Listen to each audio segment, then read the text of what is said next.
Good evening, everyone, and welcome to SocialFlight Live. I'm Jeff Simon. We have a wonderful and truly inspirational show for you this evening. Combat pilot and astronaut Fred Gregory is here, and his story is truly wonderful. I cannot wait to get started with that. So before we do get started, a few things. First of all, SocialFlight's Fly to Win challenge is in full swing. We are currently giving away a Lightspeed Zulu 3 headset. And be sure to check that out. All you need to do is go to socialflight.com, get the free SocialFlight mobile app for Apple or Android devices. You can check in at airports, events, destinations, and you just build points. And it's not a competition of who takes the most points. It's just getting out there and flying even once gets you entered. And if you are on our leaderboard, you get extra entries in order to compete for that prize of that Lightspeed Zulu 3. In addition, we're talking about Lightspeed. Also, if you go and check out our recordings out on our YouTube channel, just search for SocialFlight and you'll see a story out there where we're also talking about our experience with the Delta Zulu headset and some very cool things going on there from Lightspeed. In addition, this show and others will be part of our SocialFlight podcast on your local podcasting service, whatever you choose to use, and SocialFlight's FA learning system, where you can get FA wings credits, as well as if you are a mechanic, you can be part of the Aviation Maintenance Technician Award Program, or also get your IA renewal credits. It's all through SocialFlight. Tonight's episode is brought to us by Aspen Avionics, and I'd like to thank them. We fly both in the Bonanza, and then also we're building it into our Titan T51D Mustang behind me, the Evolution 1000 PFD Pro Max system.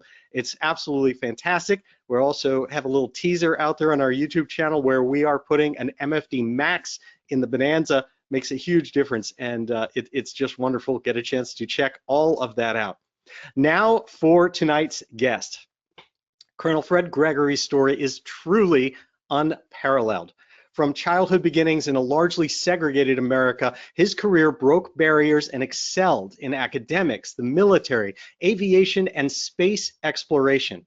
As an Air Force pilot, he flew 550 missions in Vietnam, saving the lives of countless fellow soldiers. His flight experience as a combat and test pilot includes 7,000 hours in over 50 types of rotary and fixed-wing aircraft. He became the first African-American to pilot a spacecraft as part of NASA and spent 455 hours in space over the course of 3 shuttle missions. He is so respected at NASA that he eventually rose to become NASA's deputy and acting administrator. His story is included in Meredith Bagby's new book, The New Guys, which I'll show you here. Be sure to check that out. We'll also have Meredith on in a future show. But The New Guys is about the barrier-breaking astronaut class of 1978.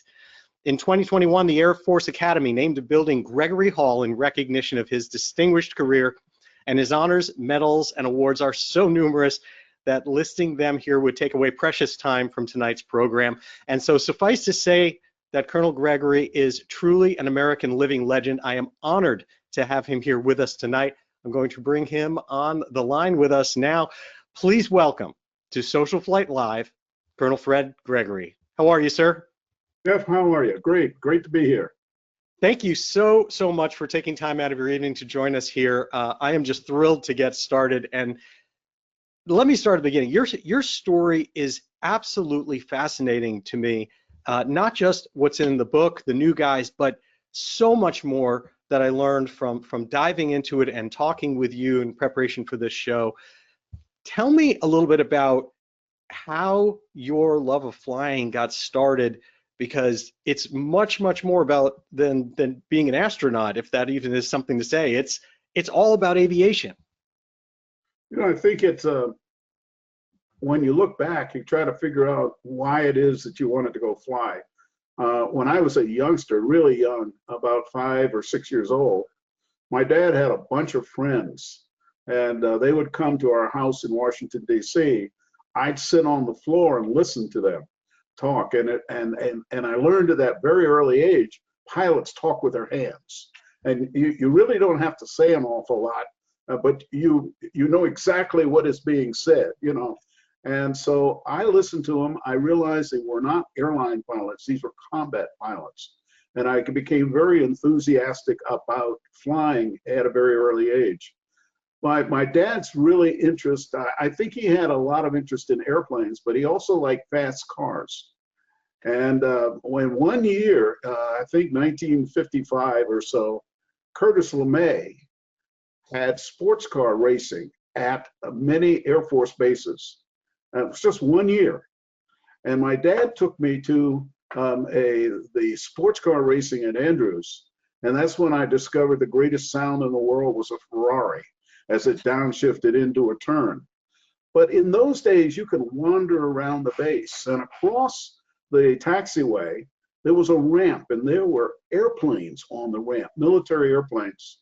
And we walked over to it, and I touched them, and I realized the greatest smell in the world was aviation fuel. And you talk to the pilots, and I got excited. And I would go to the air shows out there, and I saw the Thunderbirds, I think when I was 13 or 14. And after the show, I walked up to one of the pilots and asked them how I could become a Thunderbird pilot. His name was Creech, Lieutenant Creech or Captain Creech. I had a very significant Air Force career. And he said, well, they're building a school in Colorado at the base of the Rocky, of Pikes Peak. That's where you ought to go. As a Boy Scout, I'd climbed Pikes Peak. And so I decided when I was 15 or so, that's where I wanted to go. And I honestly thought it was a flying school when I didn't realize it was a university until I got out there. So that's how the flying thing got in my blood. And it has been a part of my life since I was a youngster. Now, you have a knack for understating things, and I want to go back for a minute there because those folks, those pilots that, as I understand it, that were hanging out at your house and you were listening to stories about, those were Tuskegee Airmen. Well, I didn't learn that until 1977 or so, when the application came out, or the announcement of the astronaut program came out. And I looked at it, and I was a test pilot at the time, loaned to NASA from the Air Force. And I looked at it, and it looked very complex to apply for this program. And I had a call from a gentleman who was a very close friend of my father and his wife to my mother. And he said, you need to apply for this program for myself personally and for the Tuskegee Airmen. I said, who in the heck are the Tuskegee Airmen? I had never heard of them before. And he said, well, you hung out with them when you were a little kid. And I said, you mean those? They were Tuskegee Airmen. And he told me the whole story of the experiment and how the experiment was a failure because it was to demonstrate that Negroes were not smart enough to fly. And so that obviously was disproved. And the person I was talking to was Ben Davis, and I only knew him as Ben Davis. Well, it ends up that he was Lieutenant Colonel Ben Davis, the first commander of the 99th Pursuit Squadron, and then at that point, Lieutenant General Benjamin Davis. But again, I only knew him as Ben Davis, and I knew his wife as Aunt Agatha. And so that's how I grew up, just knowing first name, last name for the men, and aunt for the for all the wives.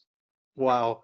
So what brought you then? You know, you didn't do civilian flying. You went straight into the military. So what was that path like? Because coming obviously from a highly educated background and family, and you chose this path of going towards military flying. Tell me a little bit about that.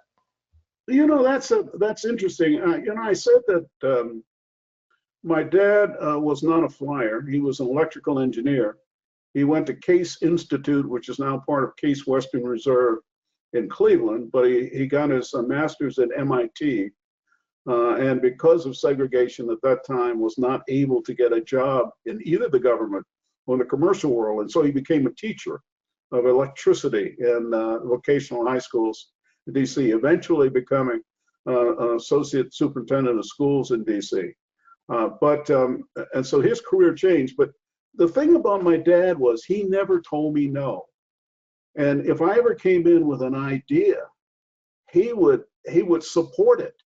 And even though he may have thought it was wrong, and he would wait until I discovered it should have been, he should have said, no, you can't do that. But what I had was a family that really encouraged you to do something you thought impossible yesterday, to do it tomorrow. And it was not something they would preach. It was just something that said, tomorrow the bar is going to be higher, and you're going to have to jump higher to get there. And so I grew up in a very supportive family, but there was no aviation in the family. I was the first one to kind of break the mold and decide to become I guess, a professional aviator in one case, but a patriot. And so how did you how do you choose the Air Force, and how did you get into there and become a pilot? Well, somebody told me there were a couple of other military academies around. I have never acknowledged them. The only one I ever wanted to go to was this new academy. And so right out of high school, I actually went to a college in Massachusetts, Amherst College. And I went there because my uncle had graduated in 1928. My grandfather had graduated in 1898 from Amherst. And so I was kind of the anointed one. But it was very clear when I got there that that was not where my future was going to be. And so my dad actually, at least the story I'm told, went into the halls of Congress looking for a congressman who would nominate me to the academy. From Washington, D.C., there are no congressmen or senators. And so you had to get your nomination from somewhat place outside of D.C., unless you got a vice presidential nomination or presidential, or you were the son or daughter, well, son at that time, of a Medal of Honor winner. And so he actually found one. And my sponsor was, or my nominating congressman was Adam Clayton Powell from New York City. And so for the 4 years I was at the academy, my home of record was the Abyssinian Baptist Church in Harlem, New York.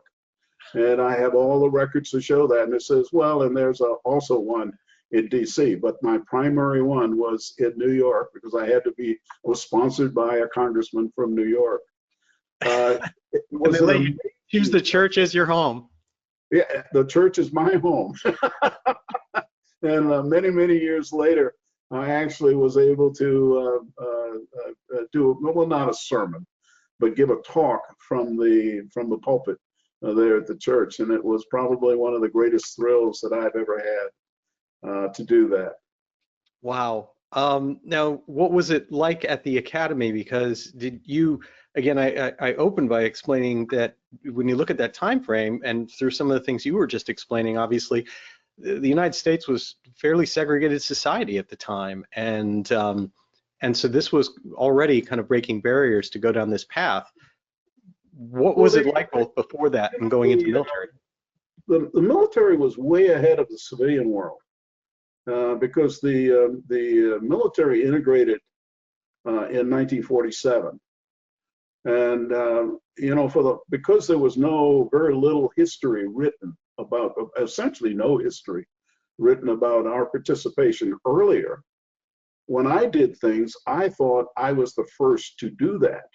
And so when General Davis called and told me that there had been a history, I felt really relieved. It's like I didn't, carve the torch and light the torch myself. That torch was given to me by my predecessors. When I went to the Air Force Academy, I was in the class of 1964, which was in 1964, I was in the 6th graduating class. And I was the only one in my class of entering 790 folks. So I wasn't the first to attend the academy. In the year before, 1963, we had 3 brothers, one of them, Chuck Bush, I had known, Ike Payne and Roger Sims were in the class of 1963, and would have been the first black graduates from the school. Wow. And so tell me a little bit about your time there and how you found your way into the cockpit for the first time.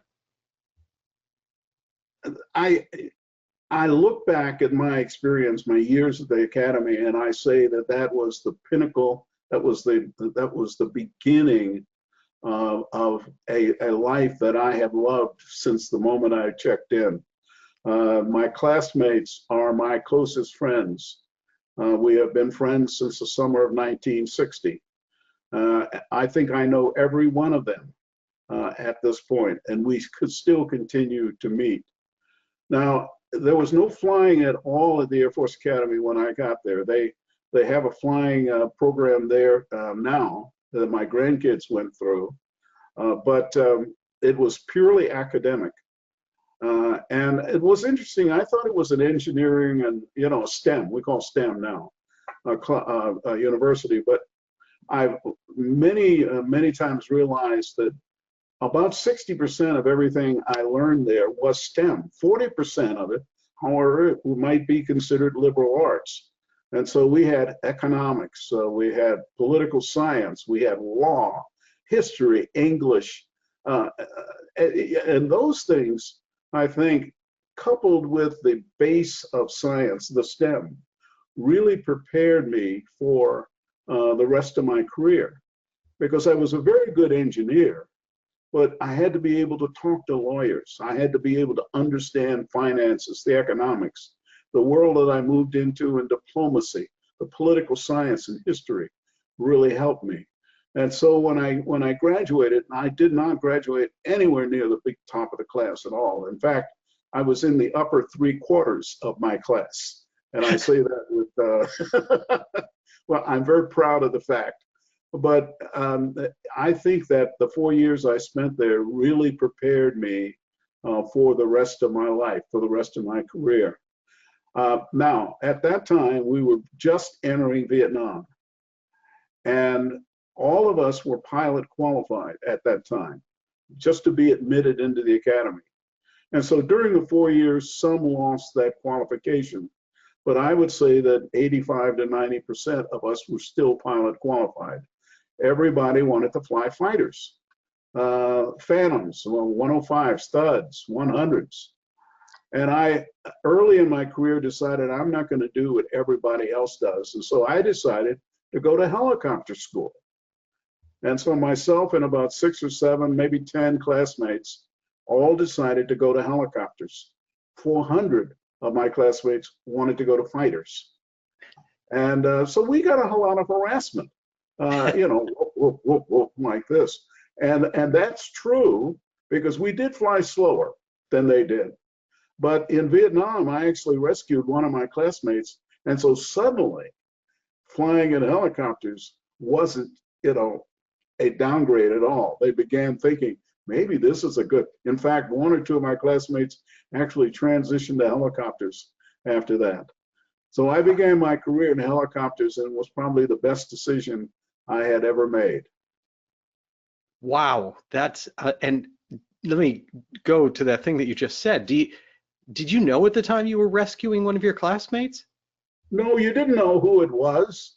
You knew what the aircraft call sign was, and you would talk to the person on the ground with their handheld radio and our helicopter radio, but you never knew who it was that you were picking up until you got them inside. And in some cases, you didn't know until you got back to the base and the person got out. And so your concentration was flying the helicopter, looking ahead, you be as safe as you could and have mission success. And the pararescue guys, the PJs, were the ones who were taking care of the rescue guy, the rescued folks in the back. Wow. Let's talk about that flying and that helicopter flying that you did in Vietnam for a minute. And I want to show a picture here just to give folks a little peek. This isn't the helicopter everybody thinks about when they think about Vietnam.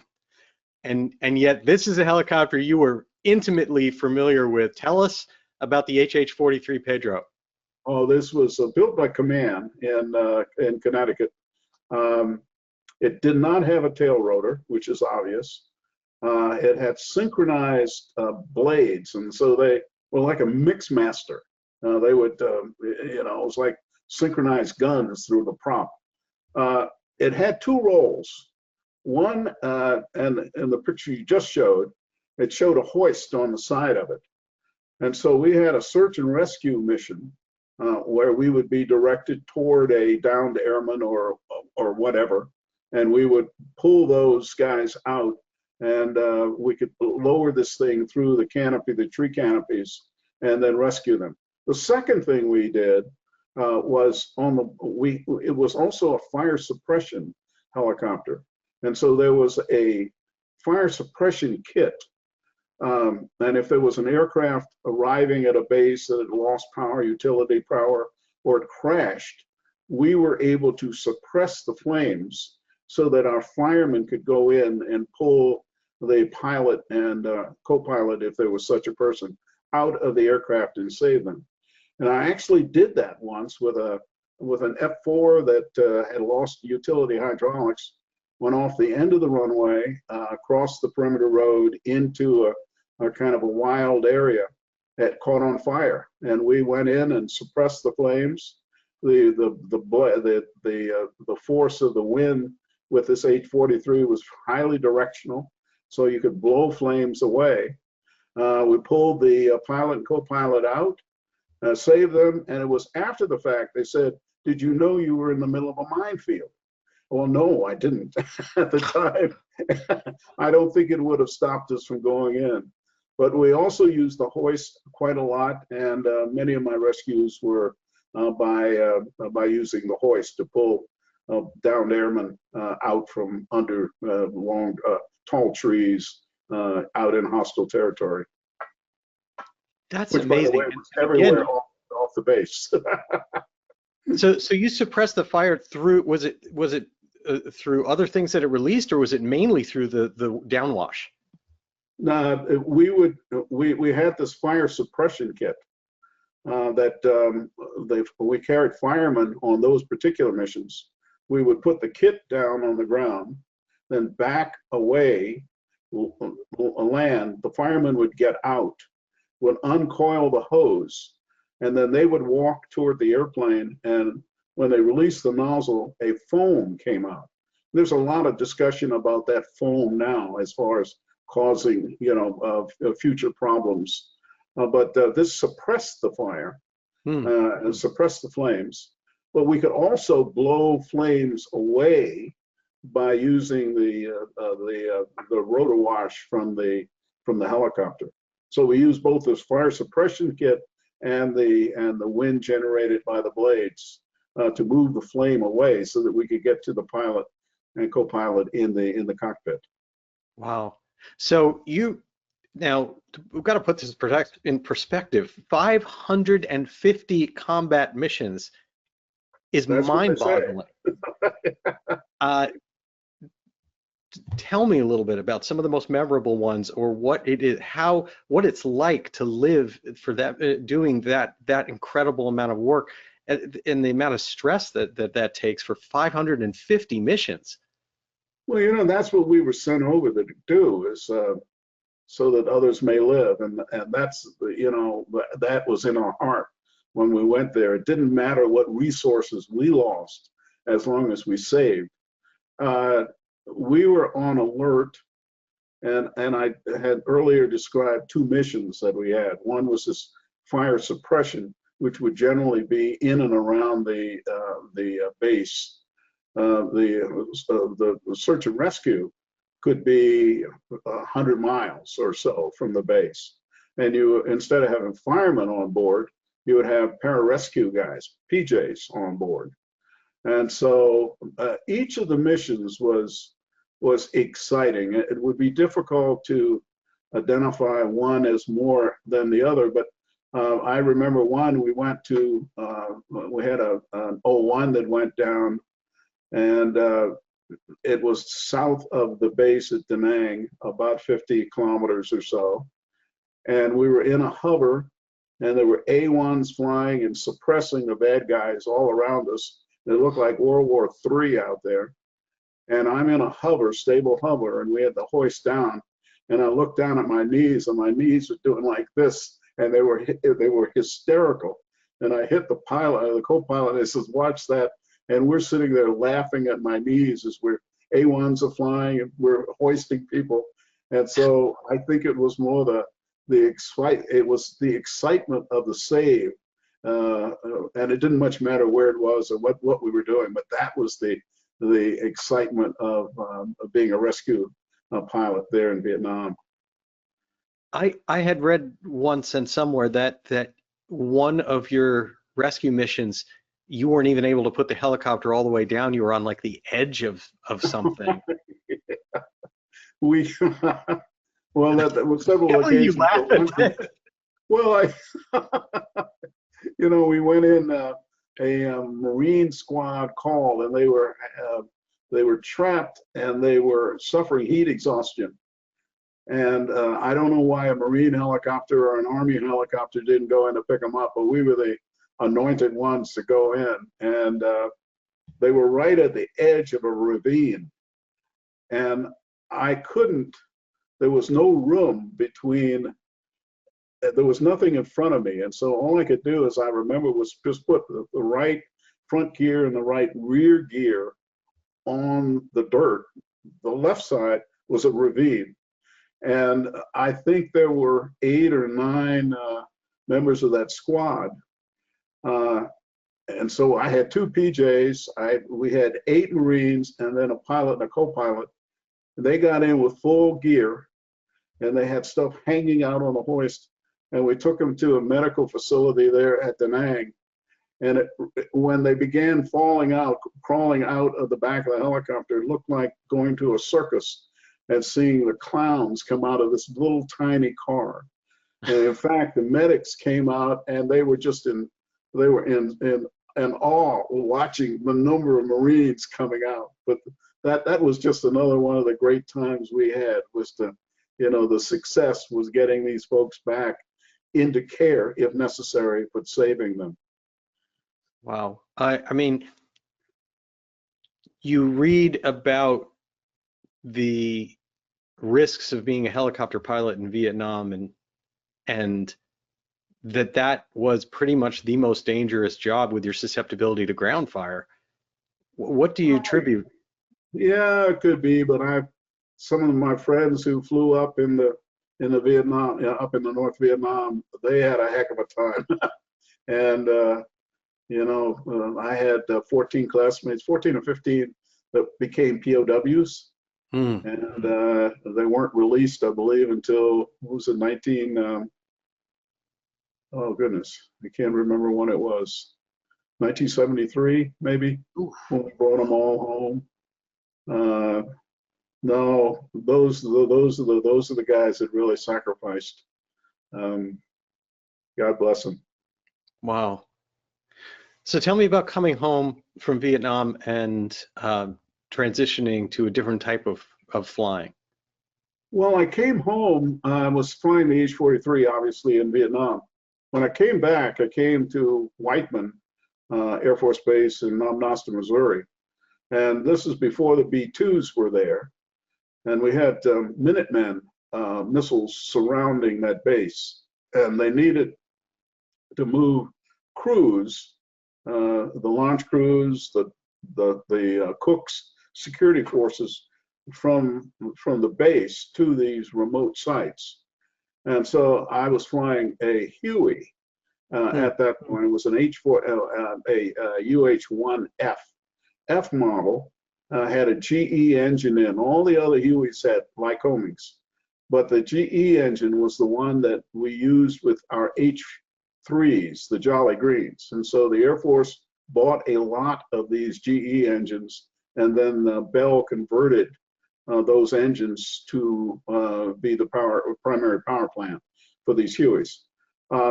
This was a lot of point A to point B to point C to point D back to A. And I was flying between about 70 and 80 hours a month in the Huey. So I racked up a lot of time. Now, in my pilot training, my first airplane that I flew as basic was a T-28, a North American Trojan. And so at the base, since they knew that in my early training, I had flown a fixed wing airplane, and they had no other pilots, but they had a Cessna 310 there, U3, I think. And so they said, well, Fred, since you're fixed wing qualified also, which was in pilot training, by the way, you get to fly that, and you need to fly that 15 to 20 hours a month to justify it being here to SAC headquarters. So I was flying 75, 80 hours in the Huey, and then maybe 20 hours a month in this U3.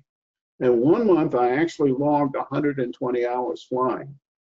And I was there for 15 months and got a little over 1,300 Huey hours in that 13 months. So I was really flying an awful lot while I was there. Now, early in my life, I decided instead of become a Thunderbird pilot, which was my first interest, I was going to have fun, but make a contribution. So that became my goal. And the flying over and over again, every day I was making a contribution, but the fun was waning. And so it was time for me to leave, and I decided, or to change jobs. And so I went to the library and found out I could apply for test pilot school. And so I applied. Now, at the same time, and I still don't understand this, the Air Force came back and said, Fred, we're taking you out of helicopters, putting you in fixed wing aircraft in any airplane you want, at any base you want. And I couldn't believe it. I said, I want to go front seat F4s, and I want to go to Davis-Monthan and Tucson. They said, done. And so to this day, I don't understand that. But they sent me to Randolph, back to Randolph, and this time I transitioned to T-38s, and then went out to Davis-Monthan and went front seat F4s. And all of my classmates had been backseaters. They were moving to front seat. And here I come from helicopters directly in the front seat. And I was competitive. I was very competitive. About a week before graduation, I got a call from the Military Personnel Center, and they said, Fred, remember you applied for test pilot school? And I said, vaguely. And they said, well, you have been accepted. You're going to be on exchange with the Navy. I said, oh, really? And then they said, as a helicopter pilot. And I said, let me think about this. I went to my DO there at Davis-Monthan. And again, I had not graduated. I was a week from graduation. I already had a port call. I was on my way back to Thailand. It was all packed and everything. And his name was Gibson, Hoot Gibson, Colonel Gibson. And I told him the dilemma. He said, let's go to Pax River, which was in Maryland. And so the two of us headed off on a Friday evening or Saturday morning and arrived at Pax. We got a couple of taps on the way across. In a Phantom? In a Phantom. I was in the front. He was in the back. He was the instructor pilot. Yeah, I think we know who Hoot Gibson is. Okay. Well, Hoot Gibson, this is not Hoot Gibson, the astronaut. Oh. This is another Hoot Gibson, F4 guy. In fact, he was one of the very early, if not the Thunderbirds, the group that preceded the Thunderbirds. And so he flew in F-84s, I believe, in whatever that group was. We went to PAX. I walked in and met the school skipper. And I said, you see that airplane? He says, yeah. And I said, I'm coming here to school. He says, I know. And I said, and he said, as a helicopter pilot, and I said, can we talk about this? And so I don't know if I convinced him or he was just, he was an Air Force stupid person coming down here. So I was able, he said, I could do both the rotary and as much of the fixed wing as I could. And so I said, that's a deal, and went back to Davis-Monthan, and then started the school. It was a 10-month school at that time. And I finished the helicopter program and a lot of the fixed wing. program. And luckily on the certificate, it did not say helicopter. It just said test pilot. And my initial assignment was to Wright-Patterson. We had the 4950th test wing there. They assigned me to cargo ops, which was helicopters and a lot of strange airplanes.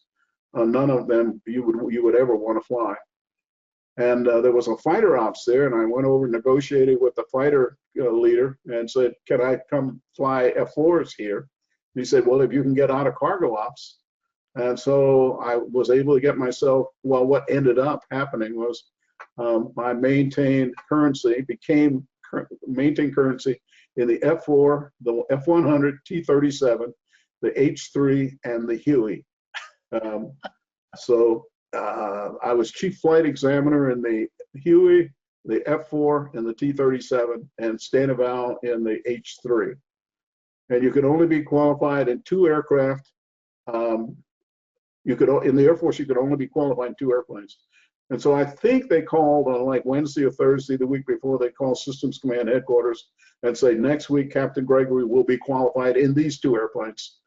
And so I have Jim Abramson, Colonel Abramson was my wing commander at that point. And I know he'd just sit and laugh about the things that I did. One time on an emergency procedure test, I put down for an F4, what do you do with lose an engine? I put down auto rotate. And I thought it was funny, but I didn't think so at all. But that was kind of my career. I had very interesting things. I flew for the National Severe Storms Lab in Oklahoma. I flew. So Jay Apt, who's been on the show, pinged me this morning, and to let you know, obviously you guys shared an office. He wanted you to tell a little bit about lightning strikes and some of the other fun you had. Jay App? Apparently, people tried to kill you a few times, as I understand it. I will never say that Colonel Abramson tried to kill me, but I think he did. They were evaluating the Severe Storms Laboratory in conjunction with, I'm sure, NOAA or someone, whoever does weather. They were evaluating Doppler radar to determine if they could see reflectivity in there, but primarily turbulence, because they were interested in whether they could direct commercial airliners through a storm by being able to see and predict what the turbulence levels would be inside. The reflectivity, of course, was hail.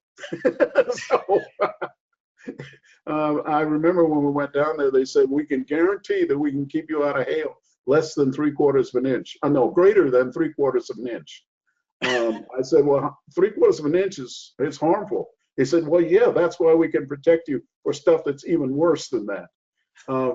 And so I made 65 or 70 penetrations in some really horrible stuff down there. It was flying out of Tinker. The other one that he put me on was we were looking at trying to correlate real data with simulator data, computer generated data, as far as Reynolds numbers and things of that nature. So on the front of this F4, they mounted a cone, and on the cone that ran along the surface was a hypodermic needle. And so they could look at the surface effect, Reynolds number they could generate. So we were the real-time people. And for this, I had to fly at 50 feet, approximately 50 feet, at about Mach 1. And so I did that going north over Lake Huron. And at 50 feet, the horizon's really not that far out. And a ship came up over that horizon. And I must have missed the ship by less than 1/4 of a mile. And I know to this day that ship captain was wondering what the heck was that just went by, because we had to have broken some glass in that thing when we went by. But those would be typically what I did there. I did blind landings in the H3. We did a lot of pallet separation with the Huey up there. It was a lot of fun, an awful lot of fun doing it. But NASA then needed a test pilot current in rotary and fixed wing. They didn't have any. They came to the Air Force and they said, "Well, yeah, I think we have a bunch of them." And I think I was the only name on it. And so they loaned me to NASA to low-speed transonic work that was being done at the Langley Research Center across the runway from from the Air Force side of the at Langley Air Force Base. And that's where I was. They flew me down there, and Jim Patton was the leader of that group, and they walked me in the hangar, and there were 25 or 30 airplanes in there, all kinds, everything in there. And it was like a kid going into a candy store. And I looked at it and I said, which one do I get to fly? He says, all of them. So we picked up and left Bright Pat and moved to Hampton. And so that's where that was kind of the end of the first part of the story as far as staying in the atmosphere was concerned. Is that where you were at the time that the application process came out in 1970, around 1978? Yeah, I think the application, I think they were talking about it in 76. I think I saw the application probably in 1977. And let's see, wait, no, I'm off a year. I'm not. Early in 1977, we saw the application. And that's where General Ben Davis called me and encouraged me to apply. And also, you have to be an old Trekkie fan. Lieutenant Uhura from Star Trek. She was a communications officer on the Enterprise. She cold called NASA and said, I want to get minorities and women into this program. And NASA said, well, go to it. And her company was called Women in Motion. And she did a campaign across the country. Now, I can't guarantee these numbers, but before she went on the road, NASA only had about 1,500 applicants. 1 month or so that she was doing it, we went from 1,500 to more than 8,000. Wow. And she personally contacted people like Sally Ride, Judy Resnick. I saw her on TV, and she was on TV, and she was looking directly at me on TV, and she said, I want you to apply for the astronaut program. And she was talking to me. I know she was talking to me.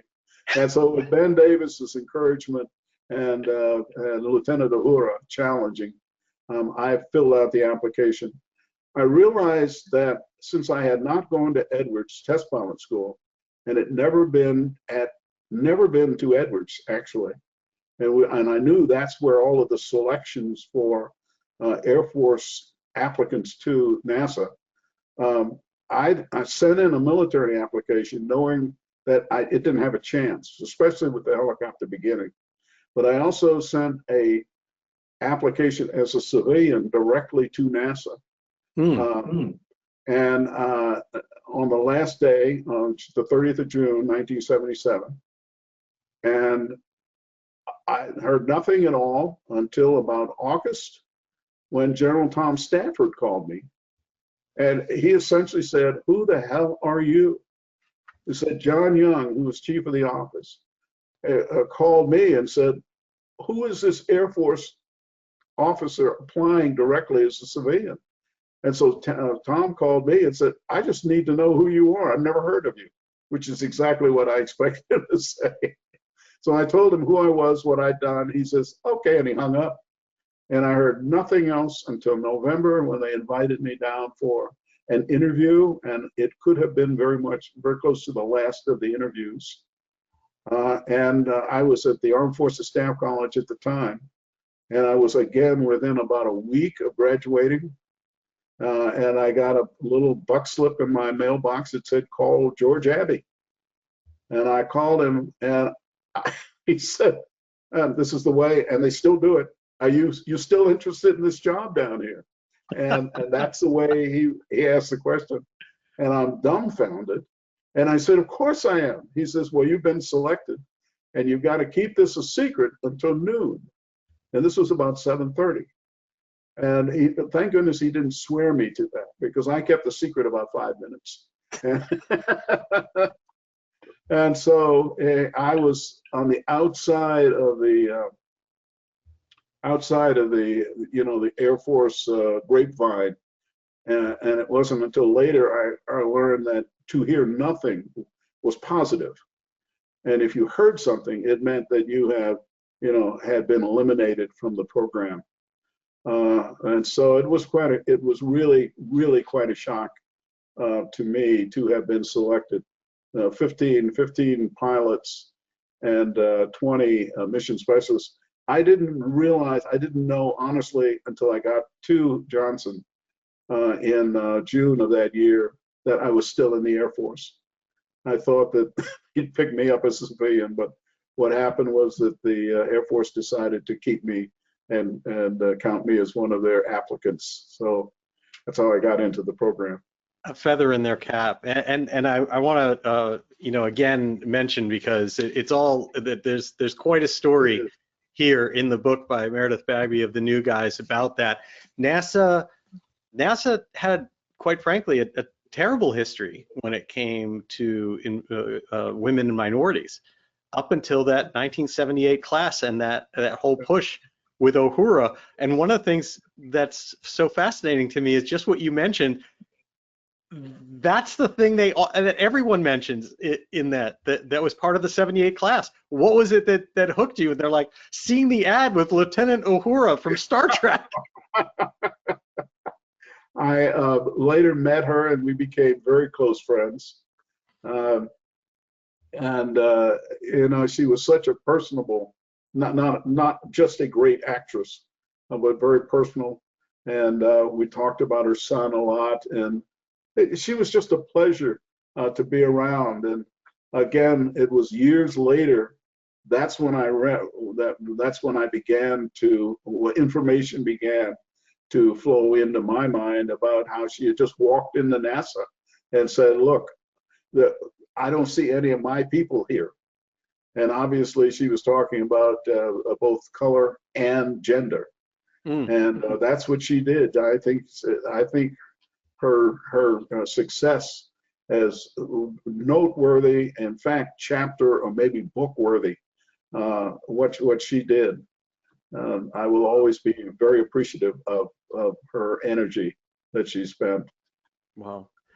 So tell me about getting to the point of going and then going into space. The first thing we did when we all gathered,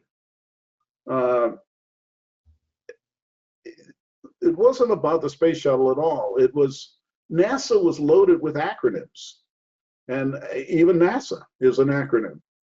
And so for the first several weeks, we learned NASA acronyms, and they actually gave us a book of acronyms. But unfortunately, like SMS, which we know as shuttle main SMS, mission simulator, shuttle mission simulator. You look SMS, there would be like 6 or 8 things SMS. And then you had to figure out in that line, which one are we specifically talking about in here? Then we went on tours of the 10 NASA centers to see, the other things that NASA did, because they also did aero.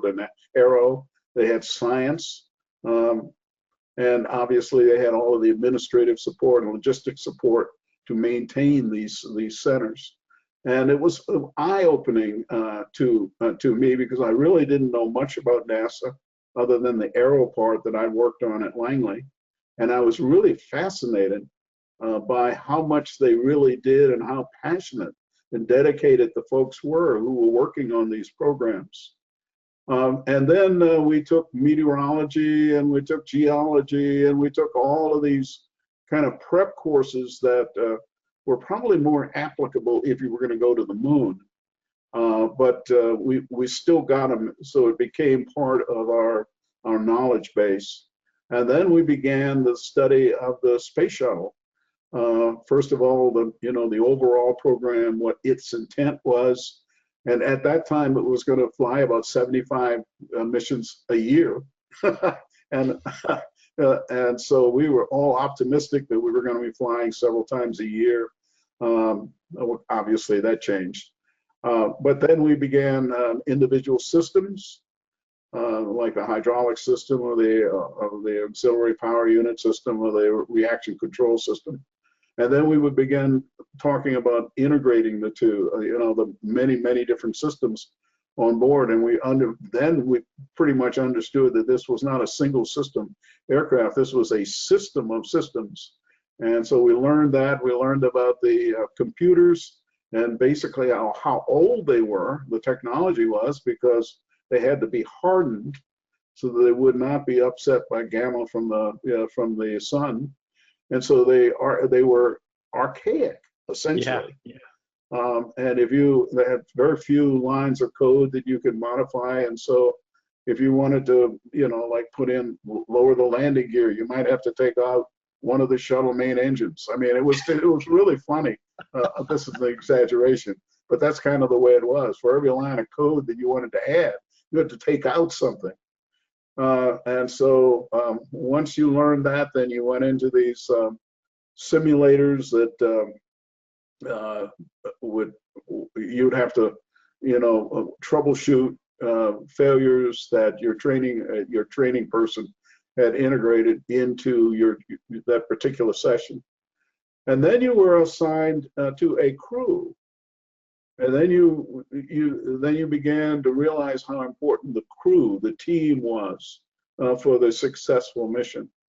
And it really was. It was almost like a ballet. We had a training team, and the training team was to introduce as many failures as they could to make fools of us. And we, as a team, as a crew, we're just going to solve those problems to make fun of the crew, to make fun of the training team. And so it was a wonderful experience, the training and the preparation for flight. They trained you for failures. And I suspect that 95% of every training mission we went to had a series of failures. It was very rare to see nominal ascent or on orbit or a re-entry. And it wasn't until we got in the orbiter for our mission that we saw really our first nominal launch. And the orbiter was so reliable. You're sitting there just keyed and waiting for that failure to occur, and nothing ever occurred. And so if you were thinking of, you were going to make this major save and be on the front page of the LA Times saying, Gregory saves the space shuttle. No, it never existed. Yeah, so it was 8.5 minutes to space. You were on orbit. You did all the great science and learning that you could, and then it was an hour of relaxation on the reentry. So it was a fantastic experience. We came back as a much a person with much greater insight in this, but an understanding of how big that is out there, and how important this one person or this one thing is that made it all just kind of work. It was quite an experience. It was quite an experience. What was the most striking thing to you when you think back on your first mission, out of the experience, aside from it all not like having to save the day? Viscerally, what strikes you about that? Well, that's a great question, Jeff. And you could sit and think, here we went from 0 to 17,500 miles an hour in 8 minutes. We're in orbit. We're circling the Earth. That's beautiful. And look. But I will tell you honestly, my first mission was a space laboratory mission. And in the payload bay, we had a laboratory built by the European Space Agency. And in that laboratory, the scientists who flew with us did experiments to try to figure out what the difference in the results was in microgravity as opposed to gravity. And it was so interesting because what I found was that in many cases, they had already presupposed what they were going to see. And they were only going to go there to validate what they had already decided was going to be the outcome. And so as you watch them, you'd see them push back from an experiment with big eyes and say, wow, I didn't know that. And one of them actually came to me and he said, you know, he says, I'm going to have to rewrite chapters in my books. He says, I'm going to have to change my lecture notes. And then after a pause, he said, you know, I'm going to have to apologize to my students. I said, well, why? And he said, because I told them what I was going to see. And it was not like that at all. And what I saw were very arrogant scientists become very humble students just in front of my eyes. And so it was that was the kind of thing that had the greatest impact on me, was that, you know, we were on a journey. This was a discovery journey. And that's why you go on these journeys, to learn, to do things that no one has done before, to raise the bar. And that's what when I get down to it, that's the thing that impressed me, had more impact on me than anything else, was seeing things that no one had anticipated before.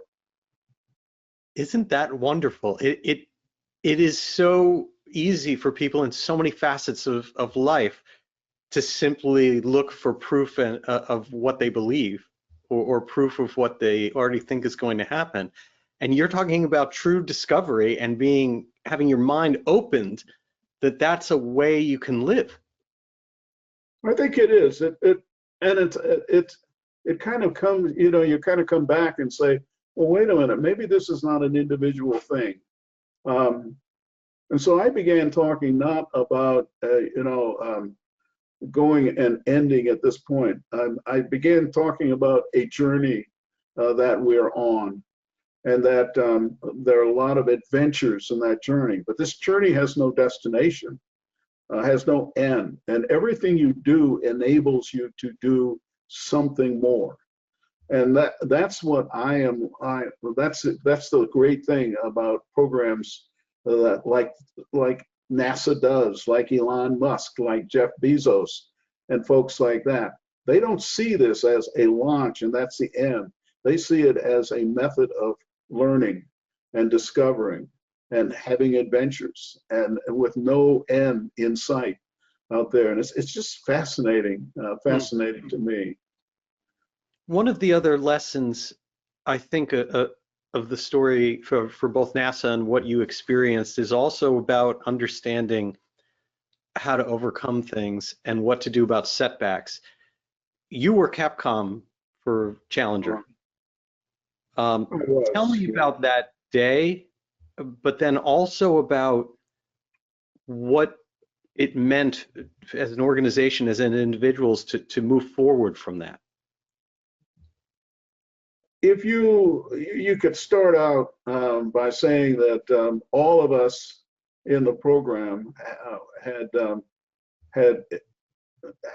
mentally always went through risk assessment, and you know, we were either going to try to eliminate it, minimize it, or just accept the risk. And before each of us launched, I believe each of us thought to ourselves, there's a great possibility we will never ever come home. But that was just part of the acceptance of the risk, to do things like this that are scary and risky. Dick Scobie was my next door neighbor, and I was the lead Capcom lead capsule communicator, and so I spent a lot of time in training with him from mission control for both ascent and entry. I didn't do the on-orbit work, just the ascent and the entry part of it. For the liftoff, Dick Covey was a training upcoming Capcom, and I was sitting right next to him at the console. And I know that morning it was kind of chilly in Florida, and the ICE team had gone out and looked around and realized and came back and reported that there was nothing there that presented any danger to the orbiter, the shuttle, the thermal protection system on the bottom of the shuttle. And so, other than it being a chilly morning, nothing else was said about it. So the countdown went as it should have, and liftoff occurred. And for the first 10 seconds, you go straight up, and then you roll over on your back, and then head across the Atlantic Ocean. At a point about 2 minutes or so after liftoff, that's probably not an accurate time, but in and around 2 minutes, we went through max dynamic pressure, which is a velocity and a density of the atmosphere. So the structure itself could only handle so much dynamic pressure. So we would throttle back the main engines, and in the core of the solids, they had built the core, shaped the core, so we got a little less thrust out of the solid rocket boosters. And then after we'd gone through this max dynamic pressure, then we would throttle up again. We'd be in a smooth part in the solid rocket boosters. And so we had just called, let's see, it's a throttle up, Houston, Roger, go at throttle up. And right after that, because I'm not the principal Capcom, Dick Covey is looking at his monitor in front of him, as were all of the other folks in mission control. I was not looking at the monitors. I was actually looking at at real-time TV, on a TV set that was right behind the flight director, Jay Green. And I saw this smoke and these flames.